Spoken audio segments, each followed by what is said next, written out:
earlier, we saw World War II veteran Paul Jones at 103 years old saluting the flag during the national anthem. He is an incredible veteran with an amazing story.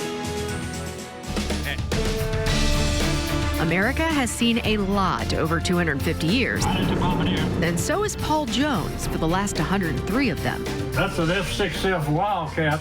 Born in 1922, he grew up in Corbin, Kentucky, Greatest town in the world. home of Colonel Sanders. I knew the colonel real well. And his hero was Hall of Fame baseball star Ted Williams, who, in a storybook twist of fate, would become Paul's wingman after they both joined the Navy during World War II. I was privileged to have him as my flight instructor. His ability to fly an airplane was as good as it was to play baseball. He was just fantastic. I flew on his right wing most of the time. Lieutenant Commander Paul Jones continued to serve the Navy for 23 years. It was my proudest time to serve our country, and I still feel that way about it. It's the greatest privilege I've ever had. Flew 17 different airplanes in the Navy. In the FJ-2 Fury, he became one of the first pilots to break the speed of sound. The FJ Fury would not do the sound barrier straight and level. I took it up to 52,000, which is as high as it would go, and rolled it over on its back and pointed it straight down and put full throttle on it and watched the gauges in. It's like you're flying in concrete at that speed. You cannot maneuver it. But now, you can do Mach 1 or 2 straight and level. Now, back in Corbin, Paul is everyone's hero.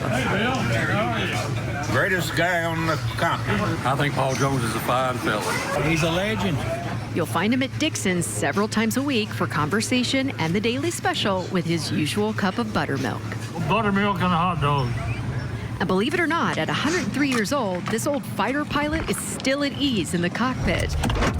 Now piloting a Buick around town and not quite breaking the sound barrier. Speed limit a few times. I drive anywhere. I drive to Louisville and Pensacola. Yeah, I have no trouble driving.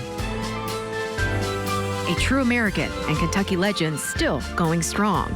How proud are we to have Lieutenant Commander Paul Jones with us today to watch Thunder in the USA.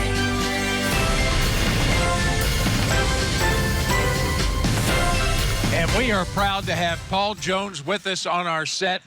I want to see your birth certificate. Yeah. I don't believe you're 103. You look Driving great. at 103. I got a card. It is such a pleasure and an honor to have you with us here, Lieutenant Commander. What's it like to be back here with all of the pilots and the planes? I mean, you flew 17 different airplanes in the service. What's it like being back here today? It's a privilege, a great one. Appreciate being with you people. Well, Paul, when you see the air show, does it bring back a lot of memories? Yeah. I've flown in several of them, and they're fun, but you can't see them then. Yeah. Do you have a favorite part of the air show or a favorite plane that you like to see? Well, I flew jets the last 3 years I was in, and they're an easier plane, and of course, speed is quite a bit heavier. So I enjoyed that. So, Paul, I mean, you were in the transition, so you went from the prop planes to when they introduced the jets. Was that a difficult transition? No, the jet was much easier flown than the prop. Why is that? It doesn't have torque. It doesn't pull you to the side, and you sit down on the end of the nose in a jet. And a prop, you're about halfway back, and when you land it, you got to look out the side. In a jet, you just fly straight in. It's easier. All right, you flew with the legend Ted Williams. Yeah. What was that like? That was one of my greatest privileges. Ted was, the first time he saw us, there's 4 of us went out with him.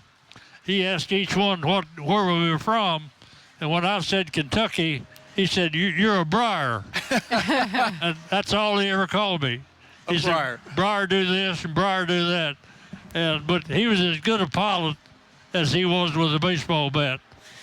I flew on his right wing most of the time. Nice. And it was a privilege. I was in awe of him because I'm a baseball nut, and he was the greatest hitter that's ever been. Yes, he was. Absolutely. And I enjoyed my time with him. And one day I was hanging around second base. He came in from the outfield taking batting practice, stopped at third, and I went over to second and yelled at him to get two, and I made a mistake. He drew that big arm in his back and threw it to second like he did from the outfield to home. Stung the hand, huh? All I saw was a blur, and I tried to catch it in the web, and I hit it right there, and it like to tore my hand off. I bet. So not only did you fly with Ted Williams, you played a little baseball with him. huh? I worked out on the practice field. Yeah, but Very cool. the point I'm getting to is the next morning I held my hand up. It was swollen. And I said, "Look what you did to my hand yesterday." He looked down over his shoulder and he said, "You ought to learn how to catch a damn ball." Man, my you know goodness. some people, Ted Williams and the Colonel Sanders. Yeah. So what's the secret recipe? Well, I guess being at the right place at the right time. A little buttermilk and a hot dog, right? I'm gonna start. Buttermilk and a hot dog. Yeah. I'm gonna start doing that. That Yeah. sounds pretty good. And staying busy, getting up and doing something every day. That's the key. I live alone. I lost my wife 5 years ago. Sorry to But hear. I get up and go somewhere every day and eat with my friends and stay busy. Yeah. Well, Mr. Paul, Drive my car. Are you enjoying your time in Louisville? Yeah. This is quite a privilege seeing you people. no, it is a privilege for us. Well. Mr. Paul Jones, 103-year-old World War II veteran, hanging out with us We here. at salute Thunder Over you, Louisville. sir. Yes, Thank you. absolutely. Thank you so much. Thank you. Yes, thank you for your service, My everything privilege. that you've done for our country. Thank you.